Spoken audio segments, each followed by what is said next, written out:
नीमच स्वर्णकार धर्मशाला में अखिल भारतीय ग्राहक पंचायत संस्था का प्रशिक्षण कार्यक्रम रखा गया था, जिसमें दिल्ली से संस्था के केंद्रीय संगठन मंत्री दिनकर जी ने कार्यकर्ताओं को प्रशिक्षण देते हुए ग्राहकों का हित संरक्षण के बारे में जानकारी दी और बताया कि ग्राहकों में जागरूकता के लिए कानून बनाए गए हैं, जिन्हें जानना ग्राहकों के लिए आवश्यक है। हमारा संगठन ग्राहक जागरूकता अभियान के साथ साथ ऑनलाइन गेमिंग के प्रति भी जागरूक करने का कार्य कर रहा है और सोशल मीडिया प्लेटफॉर्म पर जिस प्रकार फर्जीवाड़ा किया जा रहा है, बच्चों को ऑनलाइन गेम के जरिए निशाना बनाया जा रहा है, इसको लेकर भी जागरूकता अभियान चलाया जाएगा। अखिल भारतीय ग्राहक पंचायत ग्राहकों के लिए कार्यरत संस्था है।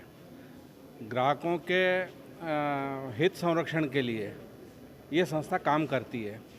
अब हित संरक्षण कैसे करना, कौन से कानून बने, कौन सी व्यवस्थाएं बनी हुई हैं, जो हमारा उपभोक्ता फोरम है, आजकल जो कमीशन बन चुका है, आयोग बन चुका है, वो कैसे काम करता है, ये सब कुछ हमारे कार्यकर्ताओं को जानना आवश्यक है और उसी के माध्यम से हम लोग जो है लोगों को न्याय दिला सकते हैं। तो ये एक प्रमुख बात थी। लेकिन हम साथ साथ कुछ और विषय भी चलाना चाहते हैं इसमें। जैसे आज के समय में सिस्टम करेक्टिव मूवमेंट के रूप में चलाने की ज़रूरत है इसको। सिस्टम करेक्टिव मूवमेंट इसलिए चाहिए हमें कि आज हम देख रहे हैं कि चाहे OTT प्लेटफॉर्म हो, उस पर हिंसात्मक दृश्य दिखाए जा रहे हैं, उसके ऊपर सेना को बदनाम करने वाले सीन दिखाए जा रहे हैं, उसके ऊपर फोड़ता इतनी ज़्यादा मात्रा में दिखाई जा रही है, लेकिन उसके नियमन के लिए कोई व्यवस्था नहीं है।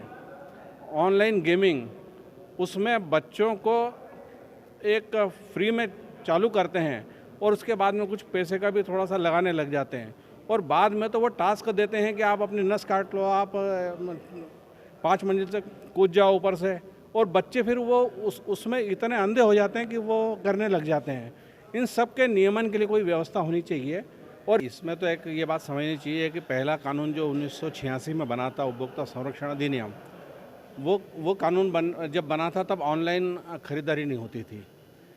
लेकिन जब ऑनलाइन खरीदारी आई और उसमें जब फ्रॉड होना चालू हुए तो ग्राहक पंचायत ने ये बात पुरजोर तरीके से उठाई थी और इसलिए जब नया कानून जो आया है 2019 वाला, इस कानून में इस ऑनलाइन खरीदारी को भी शामिल किया है। इसमें प्रकार हैं, इसमें ऑनलाइन खरीदारी को इस कानून के तहत शामिल किया है।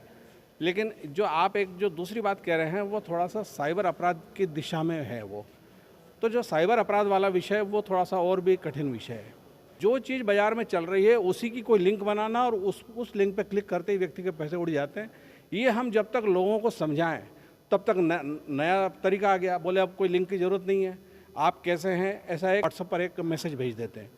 तो अननोन नंबर से आया है तो हम समझ नहीं पाते किसका है, अपन बोलते हैं हाँ अच्छे हैं, ये आपने केवल खोल के देख लिया, अपने कोई उत्तर भी नहीं दिया, तो हमारा फ़ोन जो है वो हैक हो जाता है। ये अभी अगला आया था। और जब तक हम लोगों को समझाएं कि ऐसे अननोन नंबर से कोई मैसेज आते हैं, उनको आपको छूना नहीं है, कम से कम 24 घंटे तक नहीं छूना, 24 घंटे के बाद में वो बेअसर हो जाता है। तो अब ये नया तीसरा प्रकार आ गया है कि एक मिस कॉल जैसा आता है, कॉल आता है, हम यहाँ से उठा के हेलो हेलो करते हैं, हमको लग रहा है आवाज़ क्यों नहीं आ रही है, तो 3-4-5 सेकंड हो जाते हैं।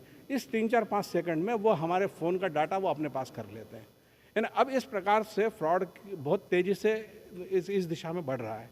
इसलिए जो साइबर सेल वगैरह हैं उनको भी बहुत ज़्यादा जागरूक रहने की और मतलब जागरूक क्या रहे, वो तो इस दिशा में सोच रहे हैं कि इसको पकड़े कैसे। तो ये एक बहुत बड़ी चुनौती अपने सामने है। उससे बचने के लिए जो अवेयरनेस लानी है ग्राहकों में, वो लाना बहुत आवश्यक है। तो वो एक सबसे महत्वपूर्ण बात है कि हम अवेयरनेस कितनी ला सकते हैं। दिनकर सबनीस नाम है मेरा और केंद्रीय संगठन मंत्री हूँ मैं। दिल्ली मेरा केंद्र है।